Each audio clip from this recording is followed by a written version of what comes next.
It's been a long time coming for the redesign of the Infiniti QX80, and there's so many massive changes to this vehicle compared to the outgoing model. And today we're going to do a nighttime review to see what all the fancy lighting's about on this vehicle, see what it's like performance-wise since the streets are still fairly empty here. So let's get into the review of Infiniti's brand new 3-row luxury SUV. We have door handles that suck in. Wait for it. Wait for it. There they go. I love that. I love that. That is a very luxurious feature. As we come up to the vehicle, they pop out, and then we get this nice spray of Infiniti wings on the ground. I think that looks really premium. And let's go ahead and we're going to fire it on and then talk about the exterior lights. We also have an illuminated floor plate there, or door plate. And then of course we have ambient lighting on multiple places throughout the cabin, as we'll find out when we do the interior. But we're going to turn the car on.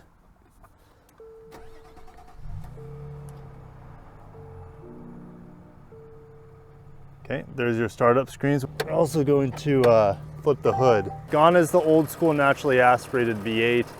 Now we have a twin turbo 3.5 liter V6. So down about 2 liters in displacement over the old engine, but up on power. I want to say it's got about 40 horsepower more and a lot more torque. So we're now up to 450 horsepower and 516 pound-feet of torque, mated to a 9-speed automatic. On the base 2 grades of this, you can get this truck in rear-wheel drive, all-wheel drive optional, and then the sensory and autograph grades, the 2 upper grades, come with standard all-wheel drive. Fuel economy is, well, it's not great in here. It might be slightly better than the old V8, but that's going to vary depending on how you drive this vehicle. We're going to put it into sport mode here, and the new QX80 with the twin turbo V6, a torque brake action. Yeah. That is a fun sounding engine. 0 to 60 in 6.3. It can probably do better, but this is a big, large family luxury SUV. It launched quite well, the all-wheel drive. It probably would be quicker in rear-wheel drive, I would just say that, assuming you can put down the power to the rear wheels. The front of the QX80, it's always looked pretty macho. The edges on this vehicle are much more sharp. It seems like it's hit the gym compared to the last model. The daytime running lights are separated from the nighttime lights. I think the star of the show at night is this illuminated brand new Infiniti logo. It is just gorgeous. I feel like I'm looking at like a sci-fi light show or something. It is unbelievable. One of the coolest logos currently on the market. And I know Infiniti put a lot of money, a lot of research, a lot of man hours into recreating their logo, which is like 3D. It like goes in, and that's how you get all these crazy reflections. Honestly, yes, the overall design of the vehicle is fantastic, but that logo at night especially really gets my attention. Coming to the side of this massive truck, well, no surprise on a luxury vehicle, we're going to have massive wheels. Here are the 22-inch wheels on the autograph. Of course, you'll get different wheel designs and sizes on the lesser models. I also like this front fender garnish here. It looks pretty sporty. The new Armada has this front fender garnish as well. It looks really nice. So backing up to the side, I'll go ahead and start playing the turn indicators on the vehicle. Those look really, really premium at night, especially the front turning signals. And then of course the side signals are very, very bright as well. Now coming to the rear of the vehicle, I like the hard lines on it. I like the floating roof line. Looks really, really nice. And then we have a light bar in the back, which also looks very premium here. So many manufacturers just do one simple long light all the way across. Infiniti typed out onto the lift gate here. It looks really, really nice. This vehicle can tow like 8,500 pounds. It's an absolute, I mean, it's a work machine if you need it to be. In other markets, the Patrol, the same thing as the Armada, is an absolute workhorse, okay? A new QX80 logo, and this thing is pretty cool right here. The four-wheel drive, it kind of reminds me of Japanese script in some regard. It looks really, really premium, very, very nice. So small details here. And when I'm looking at luxury, I'm looking at the small details, the attention to detail, the extra thought gone onto this vehicle. And in terms of design, it seems to have everything from the exterior. So let's go into the interior. Oh shoot, I forgot how to open this. Here we go. There we go, there's the rear button to lift open the lift gate. You can see how tall the headrests get when the kids are in there. Now, the reason I'm not doing a family review with this, unfortunately, is half the family's got a nasty cough. We all got snot running out of our nose. So yeah, it just hasn't been the right time to do a family review on this vehicle. But I have driven the three of them to school in this, and that's why those headrests are up. All right, so let's get into some of the controls back here. Here's your second row folding seats. This is your third row folding seats. And then you also have air ride suspension in here with a ride height control. So to make things easier to load, or let's say you're loading up a hitch in the back, that might be easier to play with that. The ride height back here. Underfloor storage, well, there isn't much back here. Maybe a sack of apples or something. Nothing to write home about. And then if we look over here, we have a household plug-in of 150 watts. So that could bring some accessory power to the third row for a laptop or something like that. But anytime you have a body on frame truck, the third row, behind the third row, you're gonna have really limited cargo space, and really that's no exception here. So that's just one of the limitations of having a truck as a three-row SUV. The cargo space is always going to be limited unless you have like an Escalade ESV that's super, super long. This thing's already enormous. So let's go and get on the inside of the new QX80. It's very, very nice. We got illuminated skid plate down there at the bottom. I don't have sunshades here. I just realized that. I might be missing it, or maybe they're automatic, but that's kind of surprising that I don't have sunshades for this second row. But the materials here, they're not gonna show up perfectly because it's nighttime. The materials here are absolutely beautiful. I love this Cabernet-like finish. We have the 24 speaker Klipsch audio in here. I just tested it out. Bass hits really hard for a factory system. Not entirely sold on the mids and highs quite yet, but I haven't customized it a whole lot. So anyways, there's also I think a 14 speaker Klipsch audio for the bass, and that's probably going to sound just as good in my opinion, but I would have to test both. We also have this aluminum slash wood, or aluminum scored wood, which is super premium here, and you see it throughout the vehicle as well. Very, very nice. These seats are absolutely fantastic. I love the little dimple stitching that you have. It's really hard to see, but there's a little dimple inside of each little crisscross pattern here. Very, very premium. Even the attention to detail at the bottom of the seat is fantastic. But we're gonna go ahead and get in the third row. There's a little button up here. You press and hold it, and then it takes its time ejecting and moving out of the way. Unfortunately, so I picked up the kids, right? I picked up the kids with that seat forward, and they sat in the back, 3 seats. But the whole time, I got an error message. You might be able to see it up there. Well, it says no key, but right where it says no key, I got an error message or a warning message the whole time that I couldn't cancel to return this second row seat to its normal position.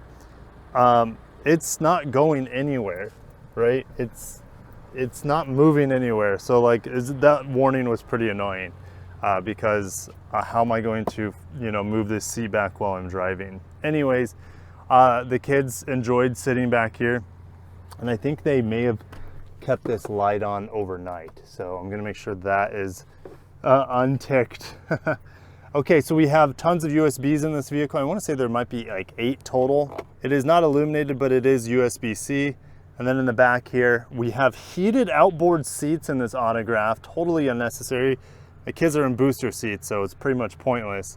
And then you can also control the reclining. Wow, those recline quite well, to be honest. And then fold it back up. So I'll be taking my kids to school in this morning, here in the next hour or so. So they'll be coming right back in here. I'm excited for that. Let's go ahead and fold this back. It's a press and hold of that switch again. And it takes its time. I don't know if I'm sold on the mechanical or the electronic version of this. I almost wish it was just a physical sort of pull and a jump seat flyaway situation. But all right, let's get in the inside. I like that Infiniti matte. Check that out. Nice attention to detail, and even the stripes that kind of match the stripes on the wood surfaces in here. All right, looking at the climate control back here, heated and ventilated outboard seats. We also have 2 USB-Cs right under that. Moving up top, a couple cup holders, and then the kids were like, oh, there's an iPad back here. Well, I'm like, well, girls, it's not an iPad necessarily. It's kind of just for climate control back here. So let's go ahead and play with the seats here. You can, I mean, it's totally unnecessary because I have the controls over here for heated and ventilated. Climate here, I can play more with the climate control, seat adjustment.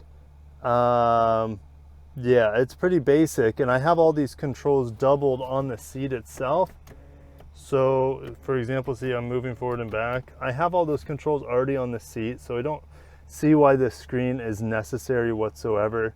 Lifting this up, I have 2 more USB-Cs as well as a nice felt lined interior there. And I don't believe that's a cool box. I don't see any buttons to make it a cool box. Huge panel roof here, no surprise, but let's go ahead and get on the front seat of the new QX80, and then we'll take it for a nighttime drive. Now, these doors, they don't sound very premium when you open and close them, unfortunately. So I guess that's a small knock.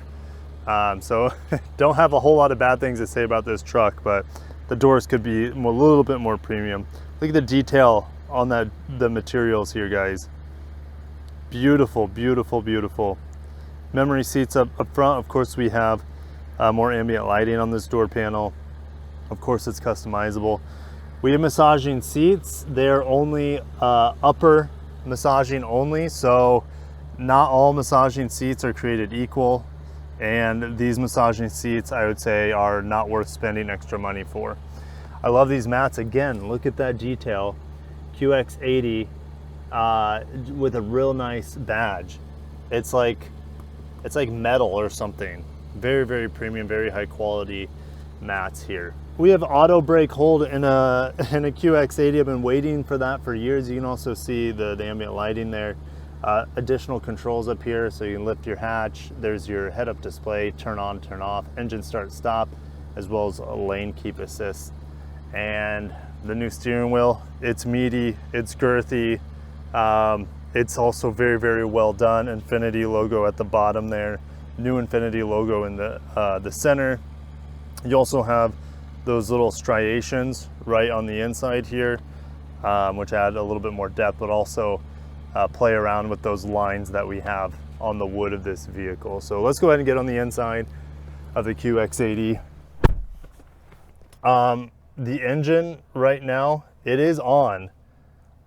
One of the things I'm looking for in a luxury vehicle is NVH. What's the vibration here? I can't tell the engine is on. I can't hear it. Yes, it'll make itself known when you give it some throttle, but the idle, I can't hear it or feel it over the AC anyways. All right, it's not like the AC is loud, but here we have the Android Auto, and it doesn't take up the full 14-inch screen. We have dual 14-inch screens here. It doesn't take up the full 14-inch screen, unfortunately. However, so it's about, I would say, 12-inch. However, we have some nice shortcuts built in. All right, so I can play with the brightness. Oh, there's my, shoot, there is my sound control here. So I thought the bass sounded pretty good earlier, but the mids and trebles and the mids and highs just didn't sound right in my opinion. They seemed a little dull. But again, I'm not an audiophile. Maybe some people like how it sounds, but the bass is the strongest point of this Klipsch audio system. But look at this. I mean, I just like this quick, like these quick buttons here. Google Assistant. I mean, this is a new Google built-in setup. You can see Google built-in right here. This is not my phone. This is the inbuilt Google setup. So if I wanted to use my own phone for Google Maps, of course, this is what it's going to look like. Okay, pretty cool. Love this screen setup. It's very simple, easy to understand, easy to get into the base software, that sort of thing. You can even do Google search, which is kind of crazy. It's a very quick and snappy screen. We also have a dash cam, and there's an inside camera. Like, that's a bit it actually shows pretty well at night. So well done, Infiniti, with the inside camera. You can take photos, you can record. I don't know, that's kind of funny. I don't know how you would download those images or files. File menu, delete files. I don't know. There's been other people in here which that looks like Amanda up the street from me in Bonita. So shout out to Amanda if you're watching this. I doubt she is, but that's funny. All right, maybe I'll take a photo. I don't know. Did it take a photo? Let's see here. Yeah, it took a photo. I think it did. Whatever. I tried to do a quick peace sign, but it was too fast for me. All right, so there you have a cool dash cam built in. I'm not going to be screwing with that stuff. Down below, I want to see there's an 8 or 9 inch screen down here, and I like it. Do I prefer manual physical buttons for climate control? Of course I do. Let's see here. The ISO, there we go. The screen was a little blown out for you guys. Of course I do, but this is actually really functional and simple to use. And by the way, the volume knob is right here. Oh shoot. I played some Fitty on accident. Barely touched the volume knob and 50 goes off. All right, so front and rear climate control. This is also haptic feedback. So haptic feedback, the screen vibrates a little bit when you go into a new menu or you press down the button. So yeah, I like it. It's simple, it's easy to use, it's straightforward. It gets, you know, fingerprints, it gets a little dirty during the day. Also down here, this is going to be your drive select, pretty simple push button. And this area during the day is kind of ugly because it is glossy black. At night, of course, it doesn't bother me. Ride height control, and then I don't know. I'm just going to keep it in auto. I don't need to adjust the ride height at all. And then here's your 360 camera.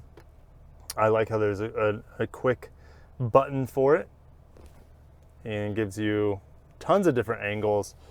All the angles you could probably dream of. So well done, Infiniti, with your camera system as well. And I mean, this is an off-road machine. It's right up there with the Land Cruiser in terms of capability. So we also have a digital rearview mirror, which comes in handy when the headrests are, yeah, it's hard for you guys to see, but when the headrests are up, you can't really see much back there. So it's nice to have that digital rearview mirror.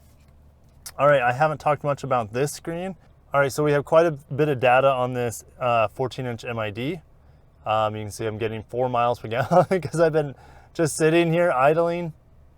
And the compass, sound here.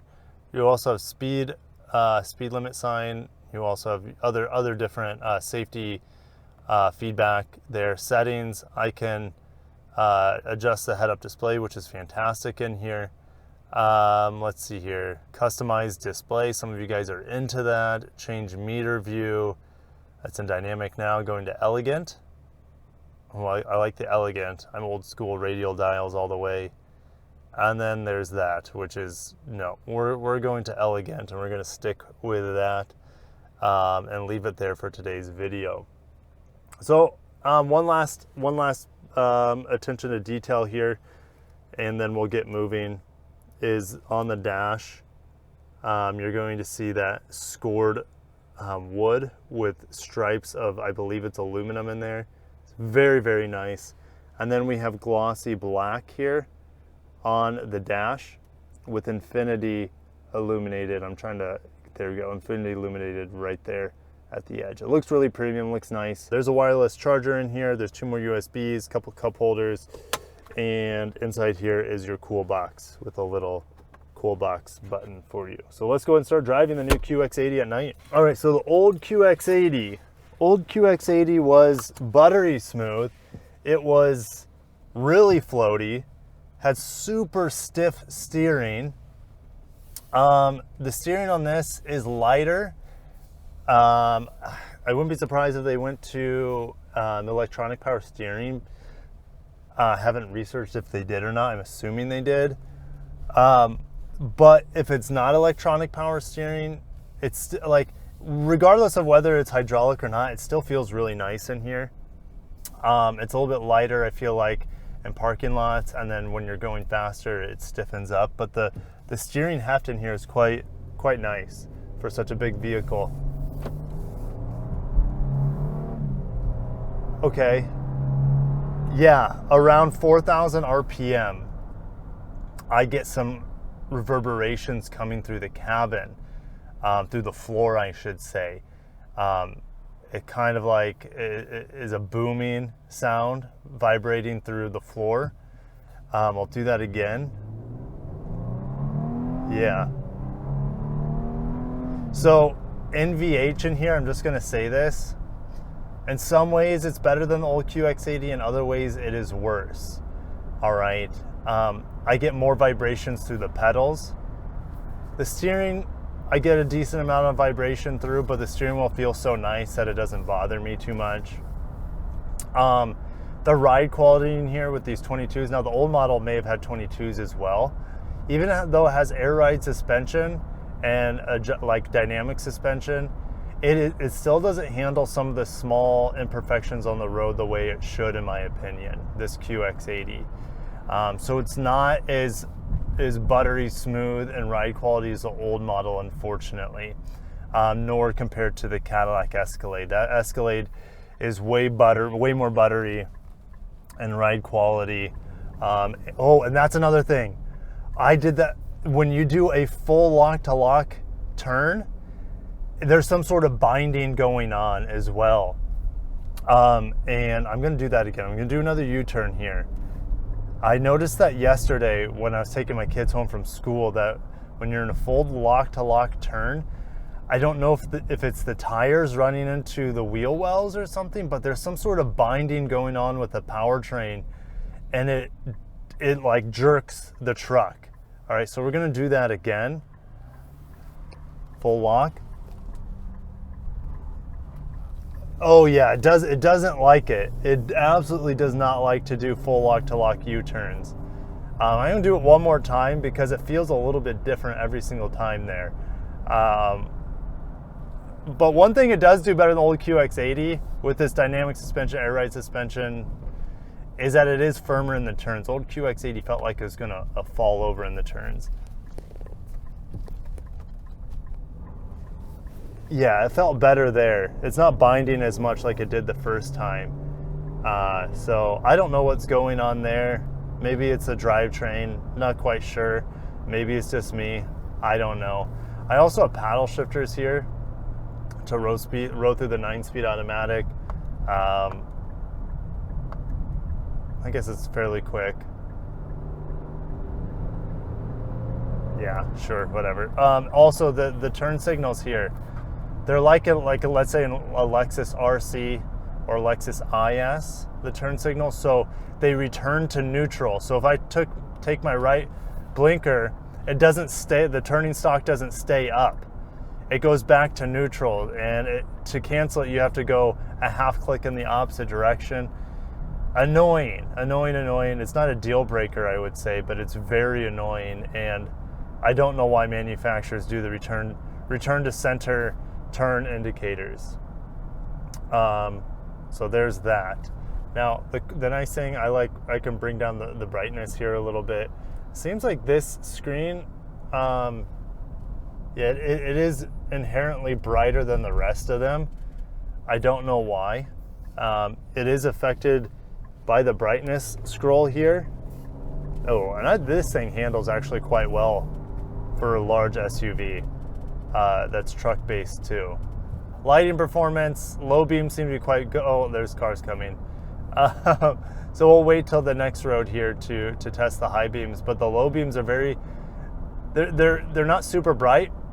They're kind of calming though, and they do have a really wide spread of light. The brakes in here, the brakes in here are very soft. You really have to bury your foot. You don't get hardly any feedback with this brake pedal. And let's just get into the throttle here. That engine sounds pretty cool. I don't know if it's pumped in or not, but regardless, it sounds really nice. All right, so better test of the lights here. The low beams are pretty nice. Now I have some oncoming traffic, and I don't want to blind them. It's nice to be able to get back into Android Auto there with just a touch. Oh, and I can also control the right-hand screen here with the press of this button on the steering wheel, and I can start scrolling through stuff on the other screen. All right, so let's talk about the brights here. Well, it immediately makes the foreground brighter, and I can probably see a good 20 feet high. So I'd say the high beams are quite good. Actually, really, really good. Nice wide spread of lights here in the QX80. Very, very bright. So well done, Infiniti, with the lights. I have no issues with them. I would like maybe the low beams to be a little bit further reaching, but overall they're going to be very serviceable. I guess we can start talking about the QX80 from a value. The two upper trims are over 100K, and yes, this is the autograph, which is like 114K, 112K, something like that. It's very, very expensive. I would not be spending that much money for the QX80. I think the two entry grades are where it's going to be. The tech in here is good. The ergonomics in here are good. The luxury, like the materials in here are really good. Exterior design, I'm a sucker for it. And those things are important for luxury. Quality materials, exterior and interior design. This truck has it. It just doesn't have, like, the engine refinement and transmission refinement is actually really good. It's just that we get some vibrations coming through the cabin from the engine throughout the rev range, especially when you're pushing the powertrain quite hard. You also have a little bit too much of a give and take with the suspension here. I thought it was going to be a super buttery ride, but it just doesn't sort out some of the smaller unevenness in the pavement as well as I'd like it to. So not Cadillac Escalade smooth. I would say I like this interior, but there's a new refresh Escalade that I haven't been in yet. The exterior I like better than the Escalade. Interior I would say I like better than the Escalade. The Escalade has it in terms of luxury ride, luxury feel, and it has that V8. Man, a part of me is like, I would be happy, like, I know this is a modified platform of the previous QX80, so it's not an all-new truck from the ground up, because I'm pretty sure it's still using the old frame, for example. But if I just had this tech and this design and imported on the old QX80 with the V8, I think it would be nearly perfect. And this, like I said, it's probably pre-production. I think Infiniti and Nissan will be able to, in the coming years, like, this is just the first model year, but in the coming years really be able to iron out some of the suspension bumpiness in here, iron out the NVH issues that I have with some of the vibrations of the pedals and the floorboard. Compared to another truck in this segment that I've tested, which was the Lincoln Navigator, this absolutely blows the Navigator out of the way. Compared to the Lexus LX, I think there's some things that this does better than the LX, and the LX does some things better. I'd say the refinement on the LX is just a little bit better, but the tech, the ergonomics in here, I think I might like the design of this truck better than the LX as well. The engine is better here than the LX. The powertrain is better, I would say, overall. The luxury feel in here is better than the LX too, I would say, overall. It's just that Lexus feels a little bit more refined. And the Lexus has ride quality issues as well. So I honestly would be picking this over the LX. It comes in at a better price. And I just like this truck better overall. So I'll see you guys down below. on what you think of the QX80. I still think, at least of the trucks I've driven, Escalade is at the top for these large 3-row body-on-frame SUVs that are with a luxury badge.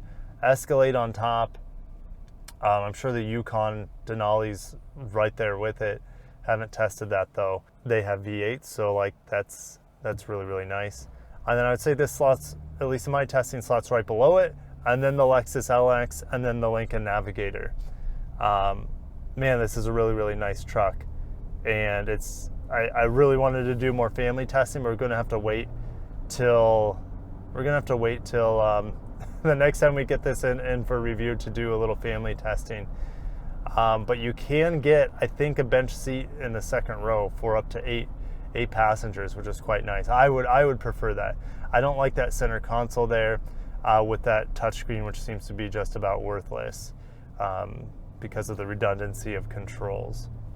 So I'd get rid of that and maybe have a pass through there, so it'd be easier for the kids to get into that third row, so I don't have to use that jump seat. In fact, I can't use that jump seat because I would have kids in the second row of seats, so that I'd have to crawl over the center console. So it has some limitations for how I use it in my family, but I haven't seen every configuration of this truck, and I'm sure there are more family-friendly options within the QX80 lineup with the seat configurations compared to this Autograph. But hey, you can see traffic's ramping up here. It's time for me to pack it up, and I'll catch you guys in the next video. Thank you Infiniti for sending me the new QX80. I think it's really well done. I would give it like a solid 8 out of 10. Very solid score. And if they can improve that smoothness and refinement in the small areas and execute on that, it could easily bump it up to a 9. And the handling here is just so much better, than the old QX80.